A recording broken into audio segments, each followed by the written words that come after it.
យន្តហោះចំបាំងនិងយន្តហោះដឹកជញ្ជូនរបស់សហរដ្ឋអាមេរិកជាង30គ្រឿងកំពុងហោះពេញមេឃរវាងមហាសមុទ្រអាត្លង់តិកនិងឈូងសមុទ្រពាក់យោងតាមប្រភពស៊ើបការសម្ងាត់អូស៊ីនយន្តហោះទាំងនេះកំពុងធ្វើដំណើរទៅទិសខាងកើតឆ្ពោះទៅកាន់មជ្ឈមបូព៌ាត្រៀមវាយប្រហារក្រុមឆ្មាំបដិវត្តអ៊ីរ៉ង់ដែលគ្រប់គ្រងដោយមេដឹកនាំអ៊ីរ៉ង់លោកអាយ៉ាតូឡា ខាមេនីក្រុមអ្នកសង្កេតការយោធាដែលតាមដានទិន្នន័យហោះហើរផ្ទាល់រាយការណ៍ថា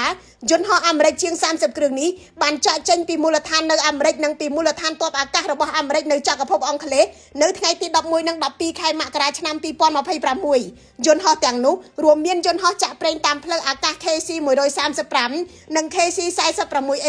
យន្តហោះដឹកជញ្ជូនធុនធ្ងន់ C-17 Globemaster III C-5M Galaxy និងយន្តហោះចម្បាំងមួយចំនួនទៀតដែលត្រៀមសម្រាប់ប្រតិបត្តិការប្រយុទ្ធរយៈចម្ងាយឆ្ងាយយន្តហោះទាំងនេះចល័តកងទ័ពដឹកជញ្ជូនឧបករណ៍និងសពាវុធវាយប្រហារធំមន្ទីរបញ្ចកោណនិងក្រសួងការពារជាតិអាមេរិកមិនទាន់ចេញអត្ថាធិប្បាយពីចលនាយោធាដ៏ធំសម្បើមនេះនៅឡើយទេមានការរំពឹងទុកថាយន្តហោះទាំងនេះនឹងឈរជើងនៅប្រទេសកាតា